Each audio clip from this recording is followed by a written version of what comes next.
far as pro QA, I don't think it will benefit Washington, D.C. As far as like smaller cities, it probably works well with them.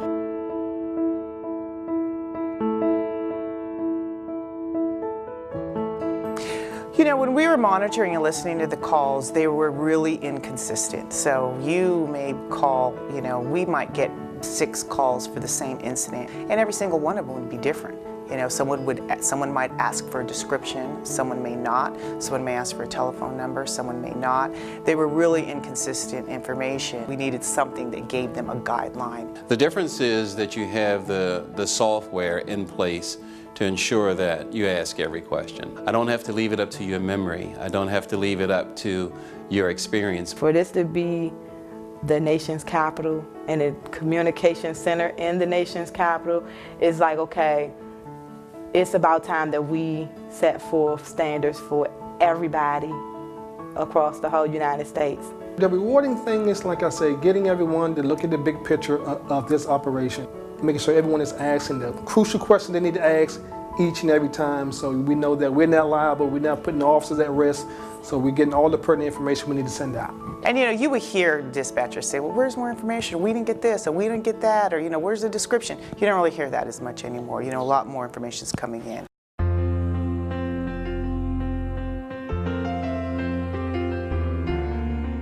We receive about 4,000 calls into the 911 center a day.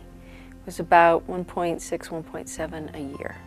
1.7 million a year. It's a lot.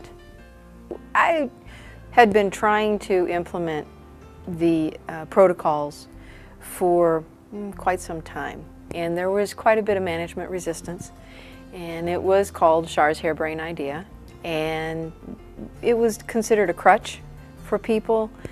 People didn't understand how important it was. We had a major incident that sort of brought to light the need to have standardized protocols, standardized training, and especially the quality assurance. Those 3 things were critical.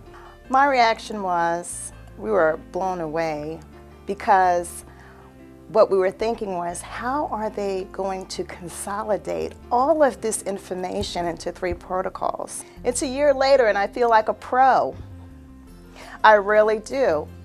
The protocols have allowed us to be more professional, and when you're on the other side, I know we don't hear ourselves. When I listen to myself back on a tape, I feel like an expert. I really do.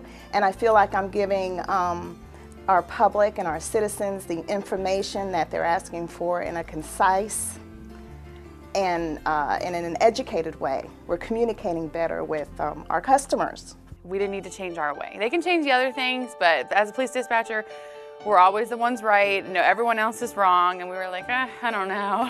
A year later, I like EPD a lot. I think it's made a world of difference for the call takers, dispatchers, and the citizens. A year into it, I think that we would not, it was a good decision to do it.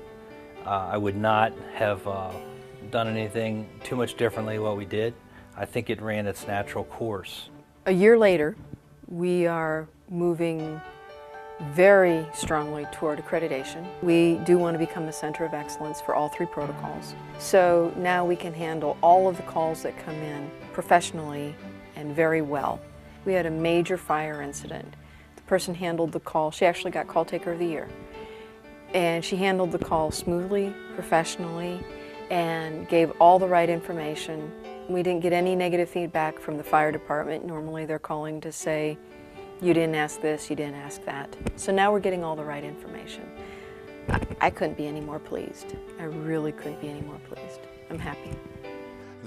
Some of our successes are we were able to demonstrate to the police department where we are actually dispatching calls faster now.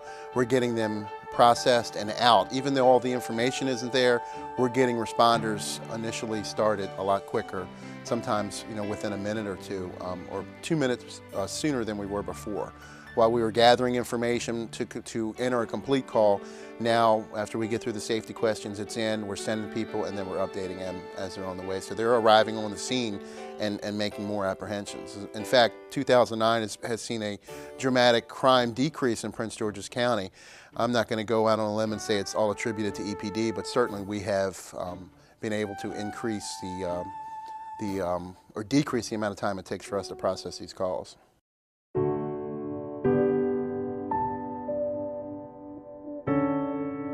I came over to Evanston. Of course, I was aware that they are being dispatched by the Prince George's County Police Department and have done so for many, many years. So we rely on them specifically for communications. Sometimes over the years that the experience with the county communications has not been the greatest. And it really isn't to do with performance, it's to do with workload. The county police has such a huge workload that we're just another, more or less a burden on them. So it hasn't been great. And I actually pursued looking at other agencies to dispatch for us to relieve some of that pressure and maybe do a little bit better job. One of the things I've noticed over the past year or so is that it seems to be getting better as far as the way they dispatch, as far as the way they put us in queue. It's not the same, it's gotten better, and I've actually started to think maybe I need to stay on this because the resources are so great that, why should I move if they're going to be able to handle it and do a good job. I was unaware of this system that they've gone to, the protocol, which more or less will lead the dispatchers through how they're supposed to handle the calls and what they're supposed to do. And when I learned, I was a little bit surprised because I'm thinking it's gotten better. It must be because of this protocol system. I don't know any other answer. We handled an incident where there was a possibility of a gun, and I was very impressed that they did an outstanding job. Low level, no problems, but they were prepared and they were sending all the officers. And again, now knowing of the system, I'm sure they were responding to a prescribed method, rather than just the dispatcher's own